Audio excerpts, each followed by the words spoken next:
थोड़ी कड़वी बातें करता हूं। आज मुझे बड़ा अच्छा लगा कि जो बाबा मिशन का प्रधान आपने वाल्मीकि जाति से बनाया। मैं इसको समाज नहीं मानता, ना मैं वाल्मीकि जाति को समाज मानता, ना मैं चमार समाज को समाज मानता। ये बहुजन समाज की जातियां हैं जो हमें तोड़ा गया है और हमें ऐसे ही एक दूसरे को प्यार से, मोहब्बत से इकट्ठा हो करके ये चीजें खत्म करनी पड़ेंगी। आज का जो दिन है वो मार्मिक मैं नहीं समझता कि बाबा साहब आज के दिन गए थे। जब तक इस देश में संविधान जिंदा है, बाबा साहब जिंदा है, क्योंकि वो कितना महान व्यक्ति होगा जिनकी मूर्तियां आज भी तोड़ी जाती हैं। बैरी को दुश्मन लगता है, आज भी मूर्तियों में बाबा साहब बैठा हुआ है। मुझे बड़ा फक्र होता है। कल मेरी एक किसान आंदोलन के एक नेता से बात हो रही थी, वो वहां पर धरने में बैठे दिल्ली में। मगर मलिक साहब, आप लोग कब समझोगे जब आप किसान थे तो इस देश के प्रधानमंत्री थे, और जिस दिन आपने धर्म के आधार पर सरकार बनानी शुरू कर दी, आज आप लोग जो है ना सड़क पे आ गए। ये बढ़िया व्यवस्था दोबारा स्थापित करना चाहते हैं ये लोग। ये लोग गलत नहीं, आरएसएस और भाजपा के लोग, ये तो मनुस्मृति के हिसाब से काम कर रहे हैं। ब्राह्मण पढ़ेगा, वैश्य व्यापार करेगा, क्षत्रिय लड़ेगा, और जो शूद्र है, आज 20 साल पर पीछे चले जाओ, जाटों के पैरों में 2 डाल के खुसड़े रहा करते, और वो भी सूखे हुए। आज जाटों के बालक जज लग रहे हैं, कलेक्टर लग रहे हैं, खेतों में एडिडास के जूते पहन के जाते हैं। ये जो ब्राह्मणिकल व्यवस्था है, इनको ये हजम नहीं हो रहा। और ये किसकी देन है? किसी देवी देवता की देन नहीं है। ये हमारे बाप, हमारे रहबर बाबा साहब अम्बेडकर की देन है, फुल्ले साहब की देन है, साहू जी महाराज की देन है, और आज के युग में जो हमारे राजनीतिक लोकतंत्र का चमत्कार जो किया मान्यवर साहब काशीराम जी की देन है। आज बाबा साहब यूनिवर्सल आइकन है। सब लोगों ने अपने होर्डिंगों में कांग्रेस भी लगाती है। मैंने एक दिन क्या हुआ, प्रियंका गांधी का ट्वीट देखा और उसने जलकारी बाई के लिए ट्वीट कर रखा। मगर क्यों झांसी की रानी को भूल गया आप लोग? तो इन लोगों ने, चाहे कांग्रेस हो, चाहे भाजपा हो, या जितने भी ये एक लाला जी की सरकार बैठी है दिल्ली में, ये सारी सरकारें इन ब्राह्मणिकल सिस्टम के लोगों की सरकार है, मनवादी लोगों की सरकार है। हो सकता है हमारी पार्टी, हमारा समाज थोड़ा कमजोर हो, लेकिन संख्या तो हमारी सबसे ज्यादा है। हरियाणा में मुझे याद आता है मान सिंह मनेड़ा साहब का टाइम, वो वोट परसेंट 70% पे ले गए थे। आज क्या हो गया? आज क्या हो गया?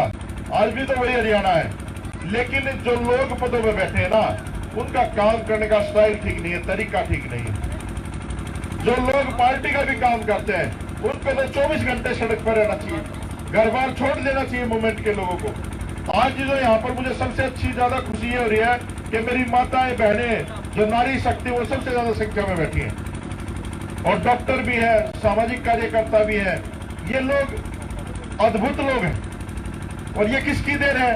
जो आज नारी शक्ति घरों से निकल रही है, ये बाबा साहब अम्बेडकर की देन है।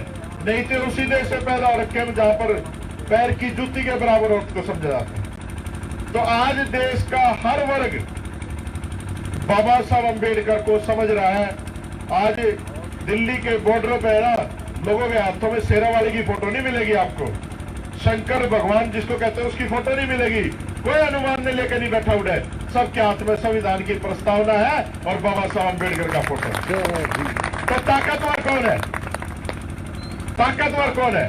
ताकतवर तो बाबा साहब अम्बेडकर की आइडियोलॉजी है।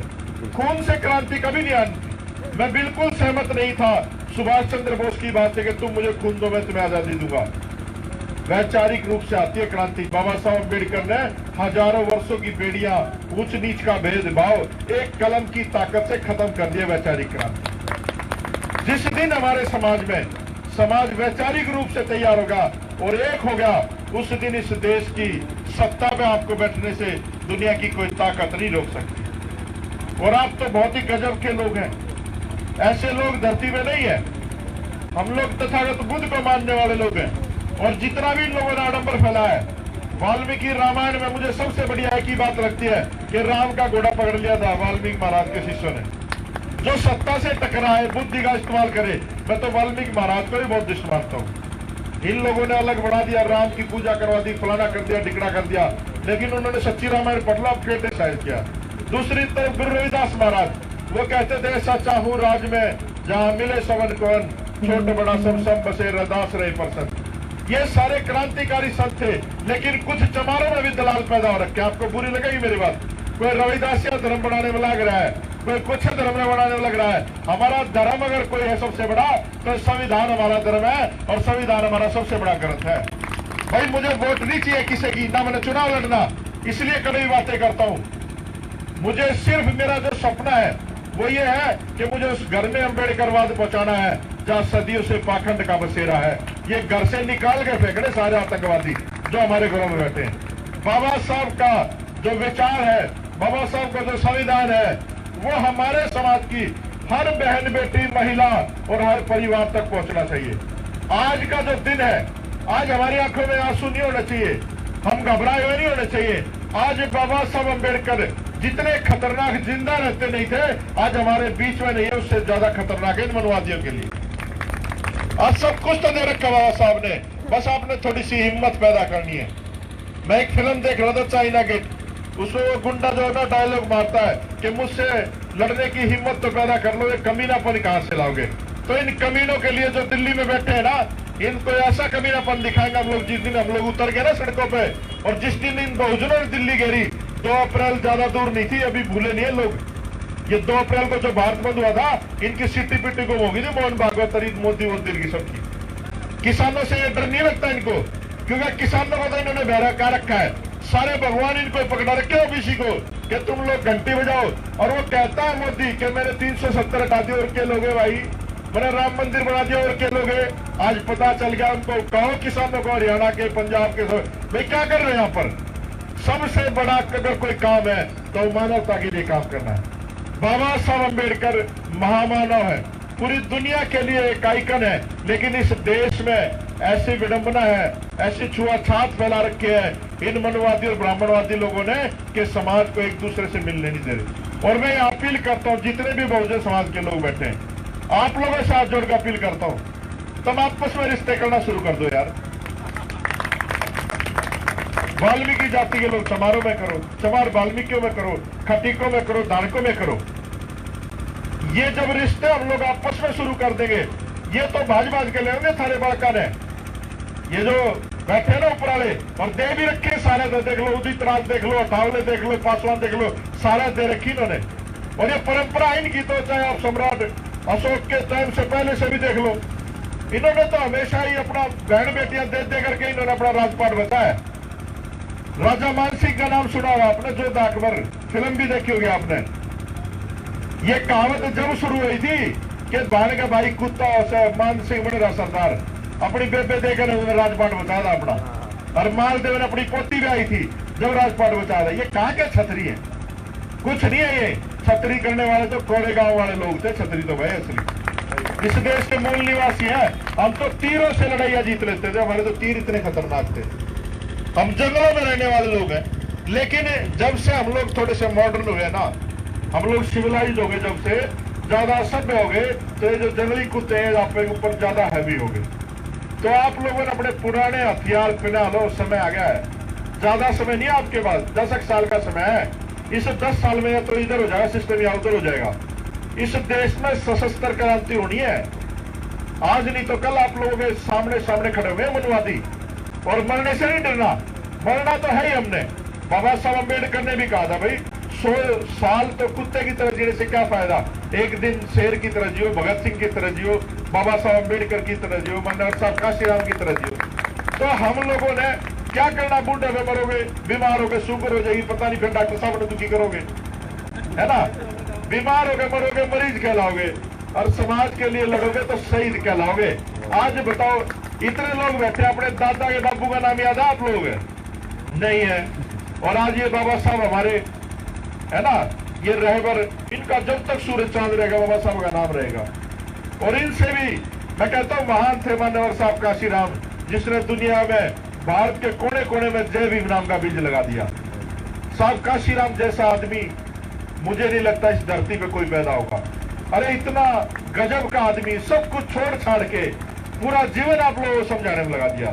एक छोटा सा वाक्य आपको बताता हूँ, मेरे तो एक एक रुआ खड़ा हो जाता उस वाक्य को याद करके। जब के आर नारायण साहब राष्ट्रपति थे तो साहब काशीराम से उन्होंने निवेदन किया मिलने का, साहब काशीराम और बहन जी मिलने गए के.आर. नारायण साहब से, और जब साहब काशीराम वहां से मुलाकात खत्म करके चले तो के.आर. नारायण साहब उनके साथ साथ आए और गाड़ी का दरवाजा खोला, साहब को बिठा, साहब ने कहा कि महामहिम ये प्रोटोकॉल है, ये शोभा नहीं देता, आप जो ना ये अपने प्रोटोकॉल में रहो।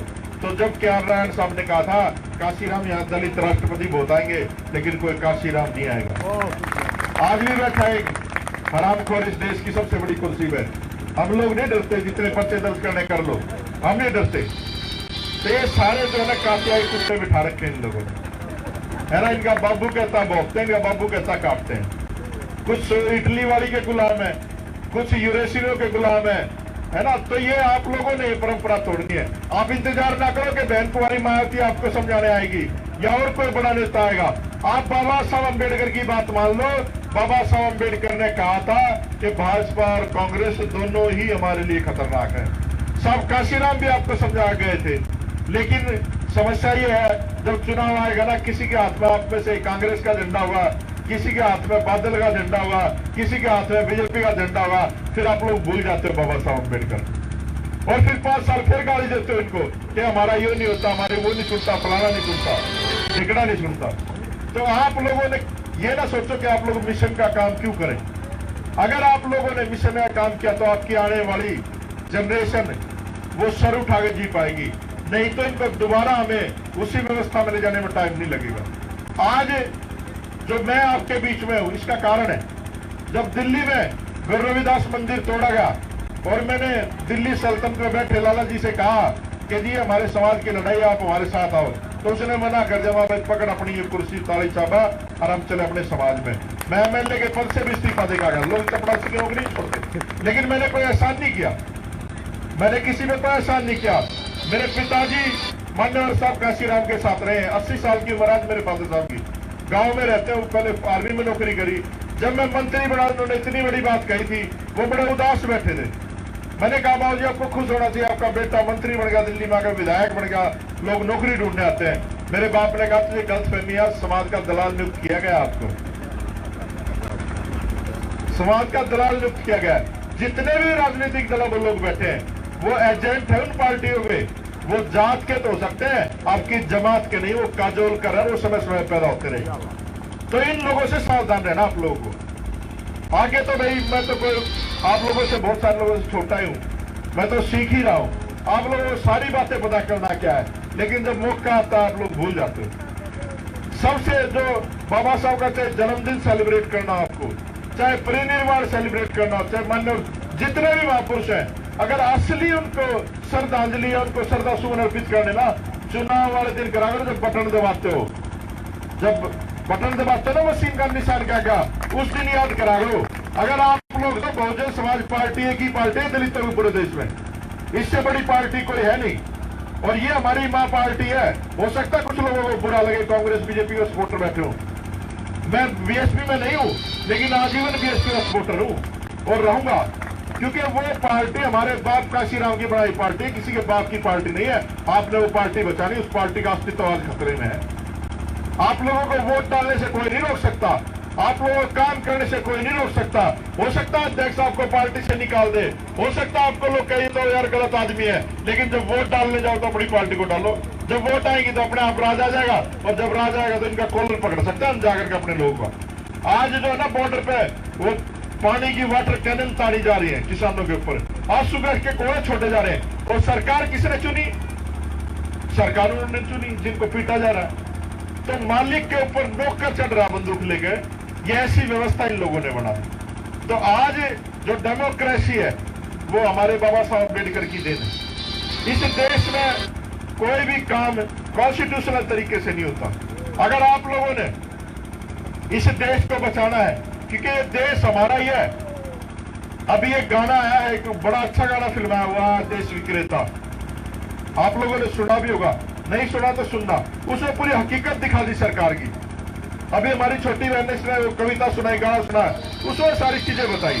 आपको समय समय पर लोग बातें बताते हैं सारी चीजें, और आपको सब पता है। जितने लोग यहाँ बैठे हैं जागरूक लोग हैं, और मैं गारंटी देता हूँ इतने लोग जो यहाँ बैठे ना, आप मेरे साथ निकल लो घर बार छोड़ के। 2024 में अगर हरियाणा में सरकार नहीं बना ली तो मैं जल्ले चूड़ेगा छोरा नहीं। ये गारंटी देता हूं। कुछ लोग कहते हैं मुझे भाई तू नू का फलाना का है। मैं हूं भाई। अरे इस देश में सम्मान कहां है? इस देश में बाबा साहब का सम्मान नहीं करा। इस देश में माननीय साहब काशीराम का सम्मान नहीं हुआ। नेशनल दस्तक की आपसे गुजारिश है कि अगर इसको बचाना चाहते हैं तो नेशनल दस्तक को सब्सक्राइब करने के लिए रेड कलर के सब्सक्राइब बटन को दबाएं, फिर बेल आइकन की घंटी दबाएं। नेशनल दस्तक को बचाने के लिए बहुत जरूरी है कि हर खबर को शेयर करें, लाइक करें, कमेंट जरूर करें।